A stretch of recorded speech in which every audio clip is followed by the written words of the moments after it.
Ariel Henry, impliqué dans l'assassinat de Jovenel Moïse et de connivence avec les bandits armés, selon un ancien ambassadeur américain. Le Premier ministre de facto Ariel Henry est intrinsèquement lié à la direction des gangs en Haïti selon un ancien ambassadeur américain. L'ancien ambassadeur américain en Afrique du Sud, Patrick Gaspard, s'est montré très critique envers le Premier ministre de facto, Ariel Henry, qui profite de la situation chaotique du pays pour rester au pouvoir. Au cours d'une interview avec le commentateur politique de MSNBC, l'animateur de SiriusXM et du magazine Jason Johnson le 11 août dernier, Patrick Gaspard a vivement critiqué le chef du gouvernement provisoire, l'accusant d'être complice des bandits armés. L'actuel Premier ministre, qui agit de facto en tant que président, et étroitement lié à la direction des gangs dans le pays, a déclaré un Patrick Gaspard exaspéré par la perpétuation de la crise en Haïti. L'Américain d'origine haïtienne prend pour preuve le fait que plusieurs membres de l'entourage d'Ariel Henry ont été sanctionnés par plusieurs pays, dont les États-Unis. Et de nombreux membres de son entourage ont été sanctionnés par les États-Unis, le Canada, la France, le Japon et bien d'autres, en raison de la manière dont ils ont sapé la démocratie, ont été impliqués dans la corruption de l'aide, ont déstabilisé l'ensemble du système judiciaire en Haïti, et ont également été impliqués dans l'assassinat du président précédent. Sans détour, l'ancien directeur exécutif du Comité national du Parti démocrate accuse le Premier ministre d'implication dans l'assassinat de l'ancien président Jovenel Moïse. Le Premier ministre assume ses fonctions à la suite d'un assassinat dans lequel il est lui-même impliqué, accuse le président du Centre américain pour le progrès. Le diplomate américain a également exprimé des critiques sévères à l'égard de l'administration de Joe Biden pour son soutien à Ariel Henry.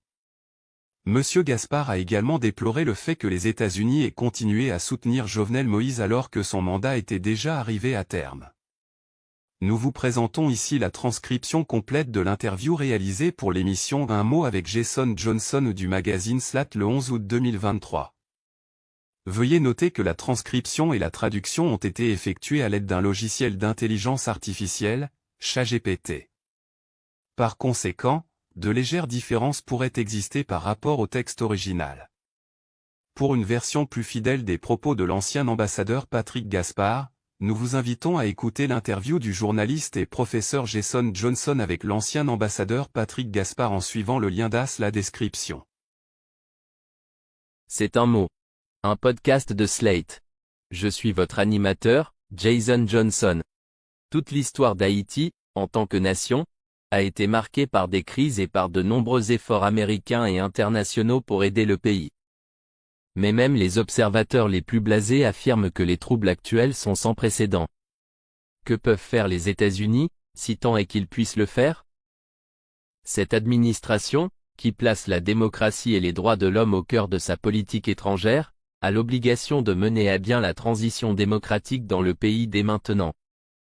Y a-t-il une issue à la crise en Haïti? Un mot avec moi, Jason Johnson. Restez avec nous.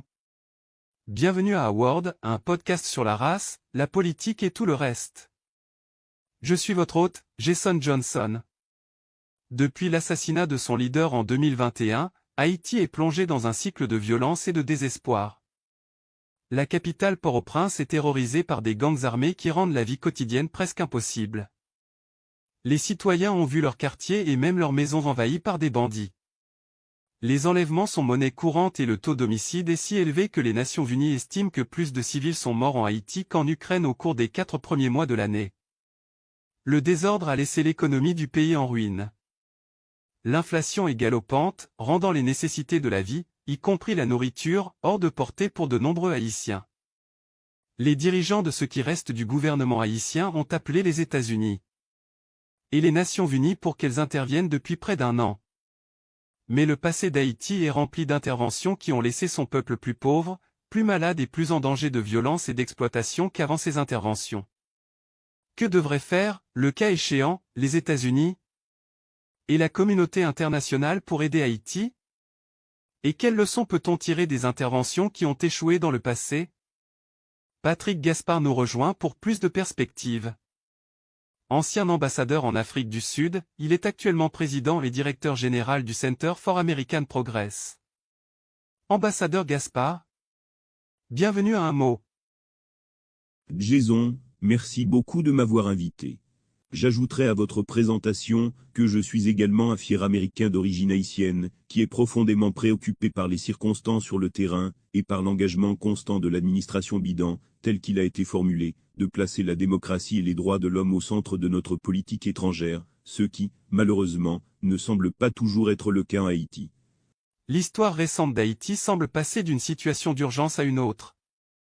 Qu'est-ce qui rend la situation actuelle différente, et en quoi considérez-vous qu'il s'agit d'une sorte de crise exceptionnelle, même selon les normes haïtiennes?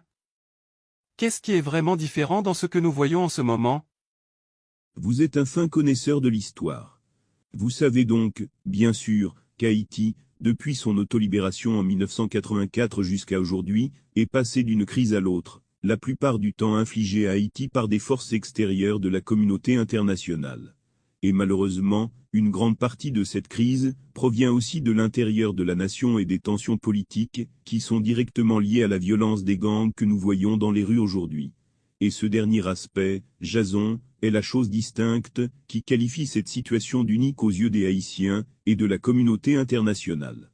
Vos auditeurs doivent comprendre que depuis 1993 environ, lorsque le président Jean-Bertrand Aristide est revenu au pouvoir à la suite d'un coup d'État militaire, nous avons commencé à voir l'intégration des gangs dans l'infrastructure politique opérationnelle en Haïti, qui a persisté à un niveau plutôt bas pendant une longue période de temps. Puis, avec la présidence de Michel Martelly après le tremblement de terre, nous avons vraiment vu les gangs être utilisés comme des forces politiques supplémentaires dans la nation, ce qui a été radicalement exacerbé sous le président Javar Moïse, qui a été tragiquement assassiné en 2021. L'actuel Premier ministre, qui agit de facto, en tant que président, est intrinsèquement lié à la direction des gangs dans le pays. Et de nombreux membres de son entourage ont été sanctionnés par les États-Unis, le Canada, la France, le Japon et bien d'autres encore, en raison de la façon dont ils ont contrecarré la démocratie, ont été impliqués dans la corruption de l'aide, ont déstabilisé l'ensemble du système judiciaire en Haïti, et ont également été impliqués dans l'assassinat du président précédent. Tout cela a conduit à ce que l'on peut vraiment décrire comme la dévolution d'un État mafieux en Haïti. Que voulez-vous dire exactement par les gangs ont été en quelque sorte intégrés au gouvernement? Quelle est la distinction entre les gangs et, disons, une force paramilitaire attachée à un certain parti et des flics corrompus? Quelle est cette sorte de bras politique des gangs qui, je suppose, se déchaîne en Haïti en ce moment? Il y a tellement d'éléments à décortiquer, Jason, et malheureusement, ils passent tous par le même courant, les acteurs politiques, les gangs eux-mêmes, et les forces de police en Haïti. Et il y a une sorte de consensus sans faille de la violence sanctionnée par l'État qui traverse toutes ces institutions. Les forces de police haïtiennes comptent officiellement entre 10 000 policiers. En réalité, il n'y a probablement que 5 à 6 000 policiers actifs en Haïti à l'heure actuelle pour une population de 11 millions d'habitants. Sur ces 6 000, un très grand pourcentage, je ne dirais pas que c'est plus de la moitié, mais un très grand pourcentage a été corrompu directement par des sénateurs, des chefs d'entreprise, ceux qui étaient autour de l'ancien président, Jovenel Moïse. Ils étaient impliqués dans le trafic de drogue et les exécutions extrajudiciaires dans le pays. Tout cela a été bien documenté par nous. Les services de renseignements américains l'ont révélé lors d'une audition tenue, il y a quelques mois sous la houlette du chef de la Commission des Affaires étrangères du Congrès, le député Grégory Mize. Intervenant, lorsque les démocrates contrôlaient le Congrès, des experts de la communauté du renseignement, de courageux militants des droits de l'homme en Haïti, et des activistes de la société civile, ont décrit avec force détail les liens entre des chefs de gangs notoires. Les Américains qui prêtent attention à CNN et à d'autres chaînes ont entendu parler d'un chef de gang nommé Barbecue, qui est directement lié à des centaines de meurtres, et à un vaste trafic de drogue dans le pays. On sait qu'il est lié aux 2 précédents présidents d'Haïti, et à de nombreux anciens sénateurs, qui font aujourd'hui l'objet de sanctions aux États-Unis, et le reste de la communauté internationale. Vous avez donc une force de police qui a été corrompue, mais d'autres officiers de police, qui continuent à se battre courageusement contre les gangs eux-mêmes. Et les gangs ne devraient pas être considérés comme des structures paramilitaires formelles. Il s'agit en fait d'adolescents, de jeunes hommes pour la plupart, qui n'ont pas d'autres opportunités économiques, mais qui disposent d'armes puissantes sous la direction d'individus qui ont des liens avec des intérêts commerciaux dans le pays et avec de vieilles familles politiques. Nous parlons du gouvernement haïtien qui demande de l'aide, mais apparemment il n'y a pas vraiment de gouvernement élu en ce moment. Alors qui passe les appels téléphoniques, Patrick, et qui dirige l'aide si les États-Unis, si d'autres pays disent que nous allons intervenir? Vous posez exactement la bonne question. Il n'y a pas de gouvernement haïtien. Le président Jovenel Moïse, qui a épuisé son mandat constitutionnel en Haïti, et qui a continué à bénéficier du soutien des États-Unis. L'ONU et d'autres acteurs, il a démantelé le Sénat en Haïti, détruit la Cour suprême de la nation, dissous la plupart des ministères et dirigé le pays par fiat avant son assassinat. 2 points. Après son assassinat, aucune tentative n'a été faite pour réformer ces institutions, afin qu'elles se relèvent de leur échafaudage d'origine. Au lieu de cela, nous avons un Premier ministre, qui a été nommé quelques jours avant l'assassinat de Jovenel par un président qui, une fois de plus, avait épuisé les limites de son mandat constitutionnel. Il est nommé Premier ministre. Le Premier ministre entre en fonction à la suite d'un assassinat dans lequel il est lui-même impliqué. Et après quelques mois de soutien de la part des États-Unis, de l'ONU, de nombreux autres acteurs, il commence alors à lancer un appel aux États-Unis et au Canada pour une sorte d'intervention militaire. Il prétend que les gangs ont épuisé les limites de sa capacité à gouverner, à déployer une police efficace contre eux, et que le seul remède, la seule prescription ici est une intervention internationale. Remarquez qu'il lance cet appel en même temps qu'il résiste et retarde l'ouverture d'une série de négociations transparentes avec la société civile, avec l'opposition politique sur la construction d'un gouvernement de transition, qui pourrait ensuite conduire à de véritables élections démocratiques en Haïti. Vous avez donc quelqu'un qui gouverne non pas grâce aux grâces du peuple haïtien lui-même, mais en raison d'une nomination illégale faite par un président assassiné, et grâce au soutien continu des acteurs internationaux, qui disent aux acteurs de la société civile en Haïti qu'ils doivent trouver des moyens de faire cause commune avec cette personne. C'est donc lui qui demande l'intervention. Nous allons faire une petite pause, et nous reviendrons plus en détail sur la crise haïtienne. C'est un mot avec Jason Johnson. Restez à l'écoute. Voici Jason Johnson, animateur de Howard Slat, un podcast sur la race, la politique et tout le reste. Je voudrais prendre un moment pour souhaiter la bienvenue à nos nouveaux auditeurs. Si vous avez découvert un mot et que vous aimez ce que vous entendez, merci de vous abonner, de noter et de commenter. Ou que vous écoutiez des podcasts, faites-nous savoir ce que vous en pensez en nous écrivant à howard@slate.com. Merci. Vous écoutez Howard avec Jason Johnson. Aujourd'hui, nous parlons de la crise haïtienne avec Patrick Gaspard, chef du groupe de réflexion Center for American Progress. Vous savez donc que l'administration Biden n'est pas intéressée par l'envoi d'une force américaine en Haïti. C'est logique. Nous venons de nous retirer de l'Afghanistan, et il n'y a donc pas beaucoup d'intérêt de la part des Américains pour l'envoi de troupes sur le terrain, où que ce soit, en ce moment. Vous avez parlé de milliards de dollars qui ont été investis dans des régimes corrompus par le passé. Que font les États-Unis en ce moment? Est-ce qu'ils facilitent les appels téléphoniques entre d'autres pays qui veulent intervenir en Haïti? Y a-t-il une sorte d'aide internationale qui est envoyée? Que font les États-Unis? Que font les États-Unis pour Haïti en ce moment, s'il y a quelque chose? Oui à toutes les questions ci-dessus, Jason. Il y a toujours un flux d'aide internationale usée, qui est dirigé par Samantha Power, jouant un rôle significatif sur le terrain en aidant à mettre en place des filets de sécurité, dans un pays dont toutes les institutions ont été décimées. Je tiens à féliciter la vice-présidente Kamala Harris pour ses interventions directes et personnelles, ainsi que pour la détermination de l'administration à soutenir certaines parties et certains aspects des forces de police en Haïti, qui tentent de faire ce qu'il faut pour leurs concitoyens.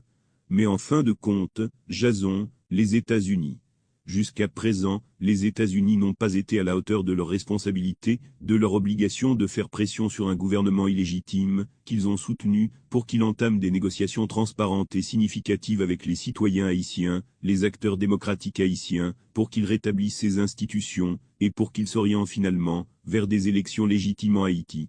Donc les États-Unis. Ils ont été impliqués dans les négociations qui ont eu lieu en Jamaïque sous les auspices du CARICOM. Enfin, il y a quelques semaines, après de nombreuses pressions de la part de la diaspora, le secrétaire d'État Blinken a indiqué au Premier ministre Ariel Henry que le soutien continu des États-Unis à son leadership était subordonné à l'organisation d'élections légitimes. Cela dépendait de négociations légitimes. Mais nous continuons à voir le Premier ministre Henry gagner du temps, traîner les pieds, et ne pas faire la moindre concession. Et c'est profondément troublant. Certains voisins d'Haïti se disent prêts à intervenir, mais c'est aussi le cas de certains pays africains, notamment le Kenya. Qu'est-ce que le Kenya a proposé de faire? Et quelles sont les préoccupations? Nous allons faire une courte pause. À notre retour, nous reviendrons sur la crise en Haïti et sur la réponse internationale. C'est un mot avec Jason Johnson. Restez à l'écoute. Vous êtes en train d'écouter un mot avec Jason Johnson. Aujourd'hui, nous parlons de la situation en Haïti avec Patrick Gaspard du Centre pour le progrès américain. Au cours de son histoire, Haïti a souffert des interventions des États-Unis et d'autres pays qui n'ont pas donné de bons résultats pour le pays. Les troupes de l'ONU ont alimenté une épidémie de choléra, dont vous venez de parler. Les ONG et les forces internationales ont été impliquées dans des exploitations sexuelles et autres. Tout ce dont vous avez parlé, toutes ces mauvaises choses se sont produites. Qu'est-ce que les Haïtiens, dont les opinions et les perspectives sont dignes de confiance, voudraient vraiment? Qu'est-ce qu'Haïti attend des voix de la société civile, des gens sur le terrain, des politologues et des sociologues qui ont de l'empathie et qui sont sincères quant à ce à quoi une intervention devrait ressembler? De quoi ont-ils réellement besoin? Le président Biden et le secrétaire d'État Blinken ont tous deux insisté sur la nécessité d'une solution haïtienne à cette crise. Je suis tout à fait d'accord avec eux. Mais une solution haïtienne à cette crise doit se faire en partenariat avec la communauté internationale, car nous savons et reconnaissons que la communauté internationale a joué un rôle direct dans la déstabilisation des institutions haïtiennes. Ce n'est donc pas comme si cette crise avait été créée de manière autochtone sur le terrain. Il y a eu des interventions internes qui ont abouti à l'instabilité qui existe aujourd'hui en Haïti.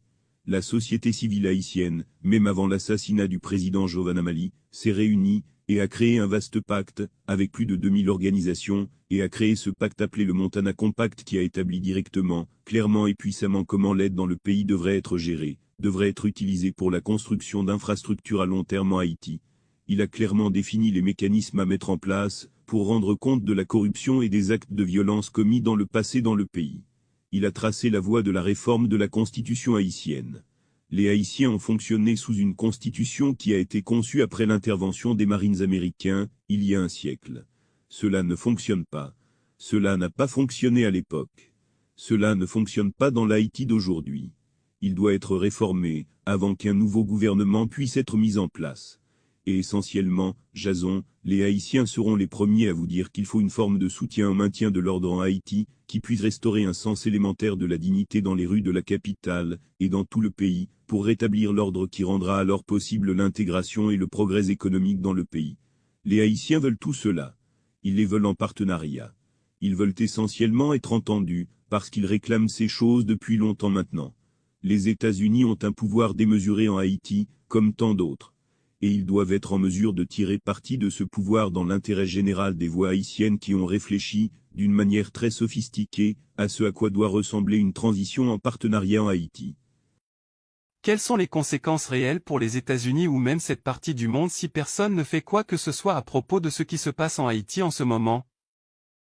J'aime toujours terminer ces interviews par de bonnes nouvelles, quelque chose dont les gens peuvent être optimistes, ou dans ce cas particulier, quelque chose que les gens peuvent réellement faire.